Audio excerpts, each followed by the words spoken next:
class. I hope the rest will join us as we continue. Okay.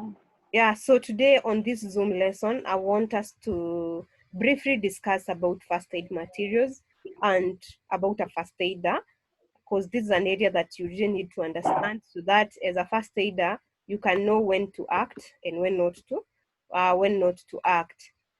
So like we said, first aid, this is basically, okay. So first aid is basically this is the help that, as in, you're assisting someone during an emergency. You are assisting a casualty who is affected by the emergency. So in this case, the critical item, you must have, as a first aider, you must have the key items for you to act during an emergency. And in this case, there is something referred to as first aid materials, and these are in the first aid kits. So in this case, a first aid kit is supposed to be like in most of the areas in workplace, the leisure centers, like in sports ground, then the homes, also in the car, as this is areas where in an emergency, any emergency can occur.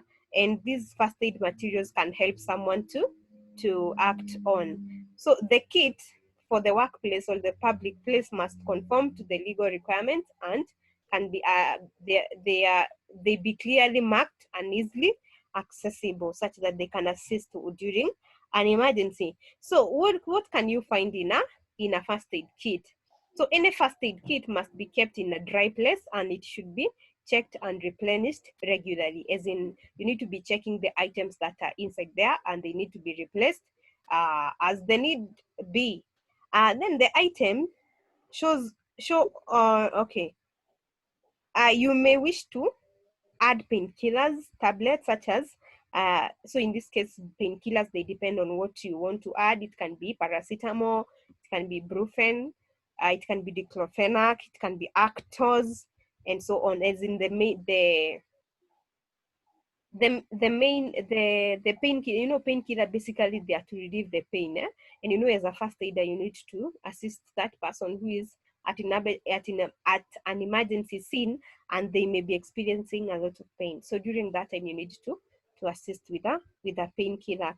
So the first aid materials, what do you expect to find in a first aid kit? Hope you can see these diagrams.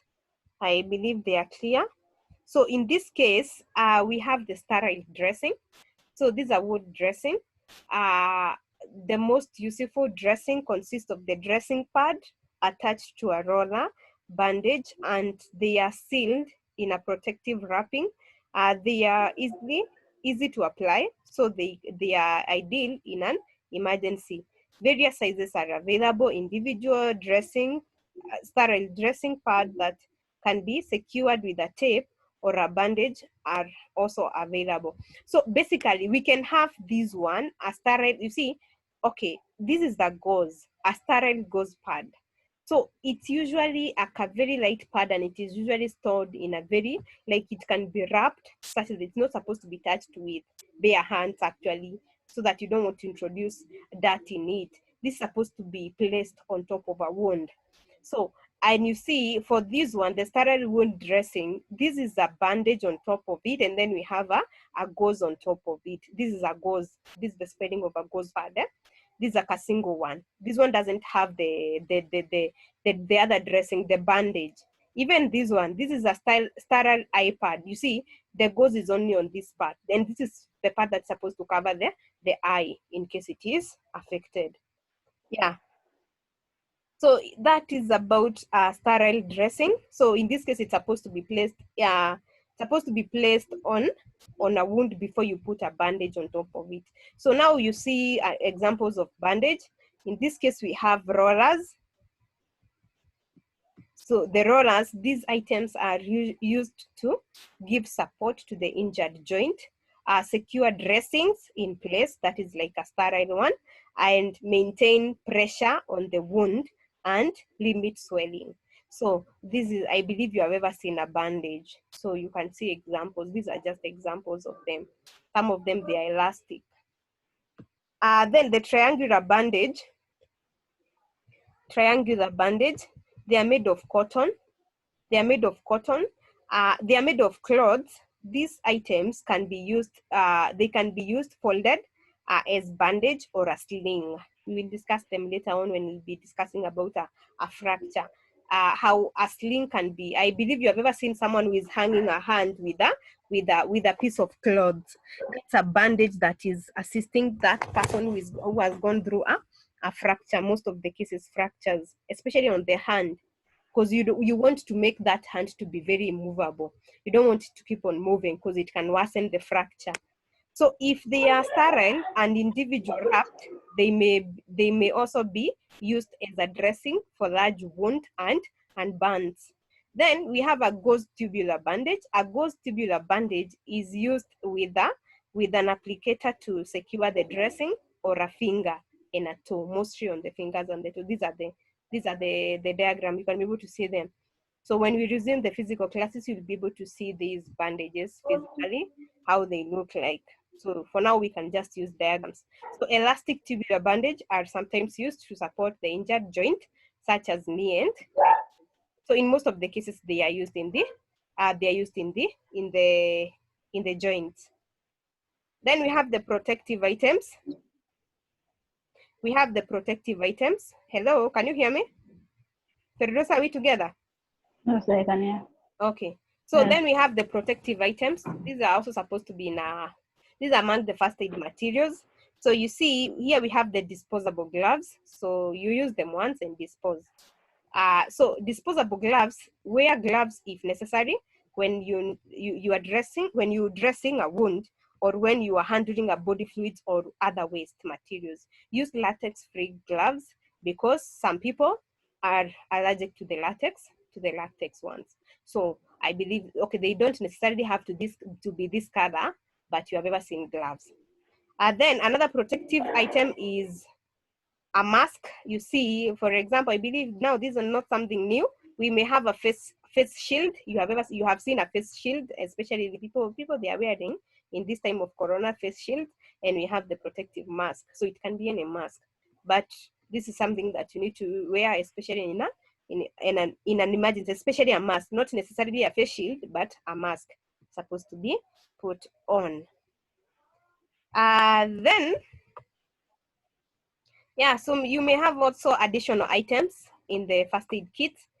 You can have a cleansing wipes. These are alcohol-free wipe and can be used to clean our skin area wounds. So these are basically wipes. You just use them to remove dirt in a wound. Gauze pand use this pand as dressing, as padding, or as a swab to clean area around the wound. That is the area surrounding the wound. Then adhesive tape. Use adhesive to secure dressing or the loose ends of bandage if the casualty is allergic to the adhesive or on the tape. Use a hypoallergic tape. So tape is basically used when you are when you want to ensure that the bandage is very, very fit, as in it cannot just move around. Tape, they can be of any type. So then scissors, they are necessary. You can use them to cut it if it's a bandage or even a tape. Then pins and clips, they can be used to secure the ends of a bandage. Yes, so that's it about the critical items that are supposed to be in a first aid kit, and they are necessary for when you are acting in an emergency as a first aider. But like we have said, you can have other items. You can have other items, especially in the first aid kit in the public places and cars, the ones which are meeting the legal requirements. But those are the basic things that a first aider is supposed to have to ensure that they can be able to act appropriately. Then the other thing that we started discussing on yesterday, it's about a first aider. This is a person who takes action while taking care to keep everyone involved safe and to cause no further harm while doing so. This is a first aider, a person who is acting during an emergency to ensure the safety of the people who are there, and also the safety of him or he or she. The role of first aider, one is to recognize an emergency, protect yourself and others, access help, that is, you're able to have emergency contact, and act according to your skills and training. As a first aider, you only act where you are trained. If you don't know, don't don't act. But the key thing is that you're supposed to be assisting that person, as in you're supposed to ensuring that this person, as in their life, is saved, in short. Yeah, so these are the first aider should provide immediate life-saving medical case before the arrival of the further medical help. This could be include performing procedures such as, okay, this procedure we will discuss them in detail. Placing an unconscious casualty into a recovery position. We will discuss them. You're going to see the pictures of how you can put someone in a recovery position. Performing cardiopulmonary resuscitation. You'll see how CPR are performed, and also using AED. Then another thing is that you can stop bleeding using the pressure and elevation techniques, especially where there is bleeding. You apply pressure on a wound to ensure that there is no more bleeding. Then keeping the fractured rib still. If a person is fractured, you have to ensure that it is not movable. As in, these are the basic things that a first aider can offer during an emergency. We will discuss them in details as we discuss each and every condition. Then first aid priorities. One is to assess the situation quickly and calmly. As in, you need to assess the situation. You need to tell whether the situation is safe for you. Remember, as a first aider, you're not supposed to put yourself at risk. So you need to assess first the situation, as in what is the extent of the emergency, where can you act, and so on. Then protect yourself and the casualty from danger. Never put yourself at risk. Then prevent cross-contamination. Okay, Firdosa, there is a lot of background noise. There is a lot of background noise, Firdosa. Okay. Sorry, madam. So another thing is to prevent cross-contamination. I'm almost winding up. Prevent cross-contamination between yourself and the casualty as best as possible. And this is why now you need to use things like mask. You use gloves. You don't act if you don't have gloves, especially where there is blood or any other body fluid. Comfort and reassure casualty. Assess the casualty identity. Assess the casualty identity as best as you can. Then the injury or nature of the illness affecting a casualty. Then you assess the severity of the condition. Give early treatment and treat the casualty with most serious life-threatening conditions first. Arrange for appropriate help, as in this is where you ensure that there is an emergency help that is coming, the medical help, or there is an ambulance which is coming for the casualty. Yeah, so those are the main things. And here is the main thing that you need to consider when you're preparing to respond. One, you must have a first aid kit. The other one is about willingness to act. So sometimes people do not want to get involved in an emergency. The four most common reasons are: one, the effect of bystanders.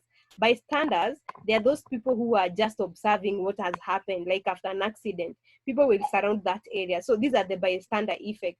And someone else will look after the person. Never assume that someone will take action. So as a first aider, don't assume that those bystanders will assist this person. So you need to act. And then unpleasant injuries or illness. If it is making you feel sick, close your eyes or turn away from it for a moment, or you need to become fast. Even if their injuries they are unpleasant for you. Remember, this person is depending on you to save their life.